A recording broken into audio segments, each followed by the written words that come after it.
सुबह सुबह Ganganagar railway platform पर सुमित्रा अपनी पकौड़ों से भरी टोकरी सिर पर उठाए बिना देर किए ट्रेन में चढ़ जाती और पकौड़े बेचने लगती। पकौड़े ले लो पकौड़े, बढ़िया आलू प्याज हरी मिर्च के पकौड़े। पकौड़े दूं भैया? अरे नहीं चाहिए।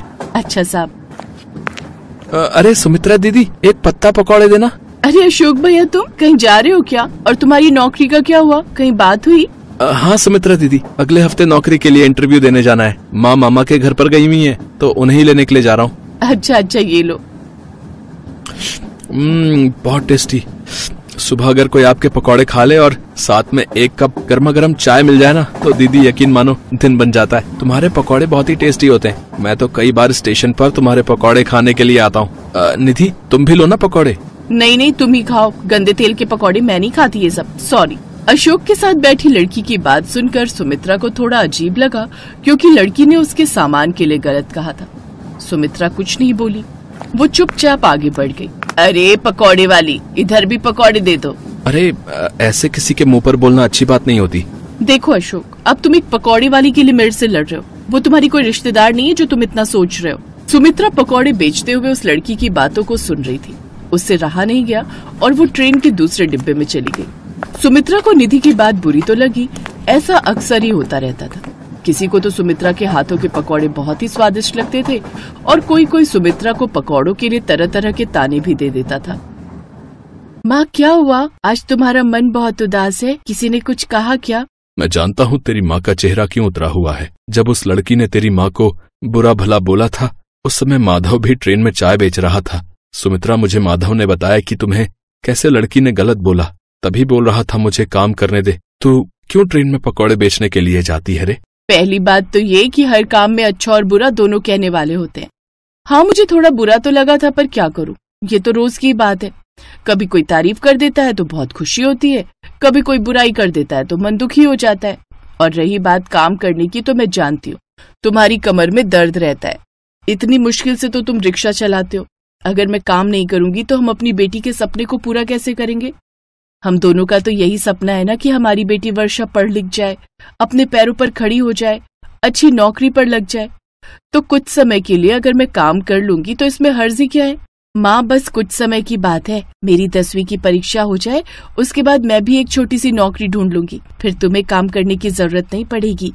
नहीं नहीं बिटिया, अभी तू और पढ़ाई कर, अभी कोई जरूरत नहीं नौकरी करने की। हम दोनों है ना, तुम्हारे पापा और मैं मेहनत तो कर रहे हैं। जब तुम्हारा समय आएगा तब तुम भी करना, अभी तुम मन लगाकर पढ़ाई करो। सुमित्रा स्वभाव की बहुत मेहनती थी। ऐसे ही एक दिन वो ट्रेन में पकौड़े बेच रही थी। पकौड़े ले लो पकौड़े, आलू प्याज हरी मिर्च के पकौड़े। ओ पकौड़े वाली, जरा 20 रुपए के पकौड़े दे दे। हाँ हाँ देती हूँ। ये कैसे पकौड़े हैं, ठंडे और बेस्वादी, हमें नहीं खरीदने, वापस ले लो अपने पकौड़े। सुमित्रा पकौड़े बेचने के लिए आगे चली गई। इस बार सुमित्रा ट्रेन से नीचे नहीं उतर पाई क्योंकि ट्रेन तेज स्पीड में चल रही थी। सुमित्रा ने सोचा कि वो अगले स्टेशन पर नीचे उतर जाएगी, इसलिए सुमित्रा कुछ देर के लिए उसी डिब्बे में वापस आ गई जहाँ पर वो औरत बैठी थी। सुमित्रा उस डिब्बे में दोबारा पकौड़े बेचने लगी। अगले स्टेशन पर वो औरत अपने बच्चे के साथ नीचे उतर गई। सुमित्रा को वापस गंगानगर स्टेशन पर जाना था, इसलिए वो वापसी की ट्रेन का इंतजार करने लगी। कुछ देर बाद जब वापसी की ट्रेन आई तब सुमित्रा उसमें चढ़ गई। अचानक सुमित्रा की नजर एक लड़की पर पड़ी जिसके बराबर में बैठी एक औरत की गोद में वही बच्चा सो रहा था जो अभी थोड़ी देर पहले अपनी मम्मी के साथ पिछले स्टेशन पर नीचे उतरा था। ये तो निधि है ना जो अशोक भैया के साथ उस दिन दिखाई दी थी। इसके साथ ये औरत कौन है? और इसकी गोद में वही बच्चा है जिसको मैंने पकौड़े दिए थे, और ये अपनी मम्मी के साथ पिछले स्टेशन पर रुका था। फिर ये इनके साथ क्या कर रहा है? सुमित्रा को सामने देखकर निधि नाम की वो लड़की बहुत घबरा गई। उसके चेहरे पर घबराहट साफ दिखाई दे रही थी। अरे निधि दीदी, पहचाना? मैं सुमित्रा, वो आपको उस दिन अशोक भैया के साथ देखा था ना। कौन अशोक? मैं किसी अशोक को नहीं जानती, तुम्हें कोई गलतफहमी हुई है। चुपचाप पकौड़े दो और यहाँ से जाओ। सुमित्रा को लगा कि दाल में जरूर कुछ काला है, क्योंकि निधि उसे पहचानने से इनकार कर रही थी और जो बच्चा उनकी गोदी में था उसकी माँ वह औरत नहीं थी बल्कि कोई और थी। सुमित्रा परेशान हो चुकी थी। उसके पास अब एक ही रास्ता था कि वो ट्रेन आगे जाने से पहले टीटी को सारी बात बता दे। भाभी, ये पकौड़े वाली मुझे पहचानती है, हमें किसी दूसरे डिब्बे में चलना चाहिए और कुछ देर बाद जब ट्रेन आगे निकल जाएगी तो कोई घबराने की बात ही नहीं होगी। पर इससे नजर बचाकर चलो, वरना कहीं ऐसा ना हो ये पकौड़े वाली सारा बना बनाए खेल बिगाड़ दे। हमें इस बच्चे को दूसरे डिब्बे में ले जाना चाहिए। ठीक है, चलो हम दूसरे डिब्बे में चलते हैं। तभी बच्चा तेज तेज रोने लगता है और औरत की गोद से उतरकर ट्रेन के डिब्बे में इधर उधर भागकर मम्मी को ढूंढने लगता है। सुमित्रा उस बच्चे को गोद में उठा लेती है और प्यार करने लगती है। तभी टीटी भी आ जाता है। घबराओ नहीं बेटा, हम अभी तुम्हारी मम्मी के पास चलेंगे। अब टीटी अंकल इन दोनों को पकड़ लेंगे। सुमित्रा, ट्रेन स्टेशन पर रुक गई है, अभी पुलिस को बुलाते हैं और इन दोनों बच्चा चोर औरतों को हम पुलिस के हवाले कर देंगे। तुमने बहुत अच्छा काम किया है। साहब, पिछले स्टेशन पर इसकी मम्मी होगी, हमें इस बच्चे को वहीं ले चलना चाहिए।